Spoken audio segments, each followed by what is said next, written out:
Imagine a leader so powerful that he conquered almost half the world, striking terror into the hearts of every empire and kingdom he faced. That man was Genghis Khan, and his legacy is one of unmatched military brilliance and unrelenting conquest. But what made him the most feared leader in history?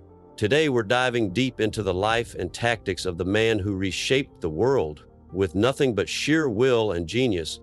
Let's start from the beginning. Genghis Khan was born as Temujin in 1162 in the harsh, unforgiving Mongolian steppes. He was the son of a tribal chief, but his early life was anything but easy. His father, Yesugei, was poisoned by a rival tribe when Temujin was just a child, and his family was left to fend for themselves. This early experience of betrayal, loss, and survival would shape Temujin's entire worldview. His family was cast out by their own clan, and for many years, he and his mother were forced to live in poverty. Temujin had to grow up fast, learning how to survive and fight for his survival. But what set him apart from others wasn't just his physical strength, it was his leadership potential. Even in the face of adversity, he was determined to rise above his circumstances. Now you might be thinking, okay, that's tragic, but what made him rise to the top? The answer lies in his ability to unite. Genghis Khan's story is one of incredible charisma and strategic alliances. The Mongol tribes were fiercely divided, each one with their own leadership, cultures, and rivalries. But Temujin saw the bigger picture. He understood that if he could unite these tribes, they could become an unstoppable force. He began by forging alliances, often through personal loyalty. Temujin was a man of his word. Once he gave his loyalty, he expected the same in return.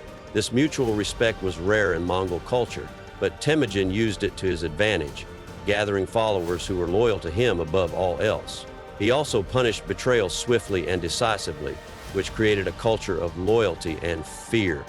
By the age of 30, Temujin had united the Mongol tribes under his leadership, declaring himself Genghis Khan, which means universal ruler, and thus began the rise of one of the greatest empires the world has ever seen.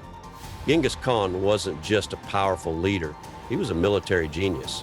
His campaigns were like nothing the world had ever seen. He understood the importance of strategy and he was ruthless in his execution. But what truly made him stand out was his ability to adapt. Let's talk about his most famous tactic, speed and mobility.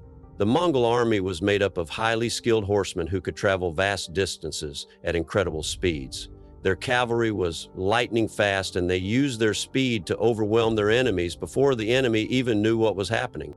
He also used deception as a key weapon. The Mongols would often fake retreats, luring their enemies into traps. Once the enemy was far enough into the wilderness or across a plain, the Mongols would quickly turn the tables and strike when the enemy was most vulnerable.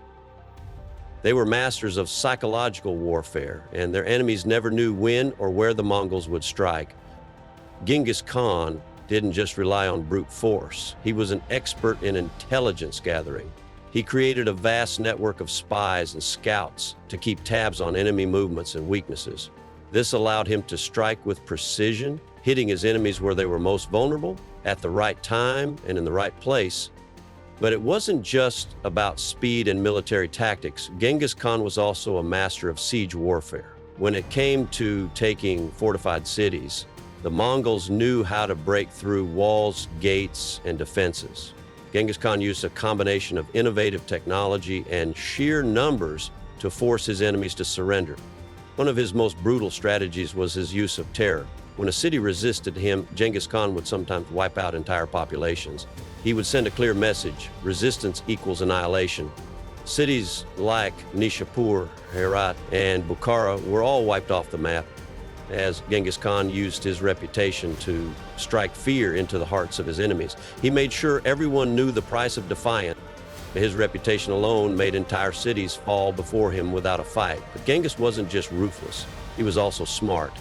He would often spare the artisans, engineers, and skilled workers from the cities he conquered, using them to help build his empire. This helped him create a vast network of cities and infrastructure across his territory. By the time of his death in 1227, Genghis Khan had created an empire that spanned from China to Eastern Europe, a landmass of over 12 million square kilometers, making it the largest contiguous empire in history. His conquests had a profound impact on the world, both immediately and for centuries after. But perhaps his greatest legacy wasn't just the empire he built, it was the systems he put in place to govern it. Genghis Khan was not only a conqueror, he was a reformer. He established a legal code, promoted religious tolerance, and created a communication system that spanned his empire. He also encouraged trade and cultural exchange, which helped to spread ideas, technology, and knowledge across the world. However, it's his military tactics and the way he struck fear into the hearts of his enemies that has made him one of history's most feared and revered leaders. One of the key reasons Genghis Khan was so feared was his ability to use psychological warfare. He understood the power of reputation. His name alone struck terror into his enemies.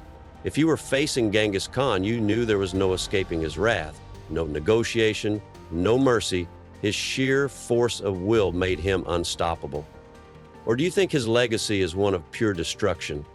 Let me know your thoughts in the comments, and don't forget to like and subscribe for more deep dives into history's most powerful figures.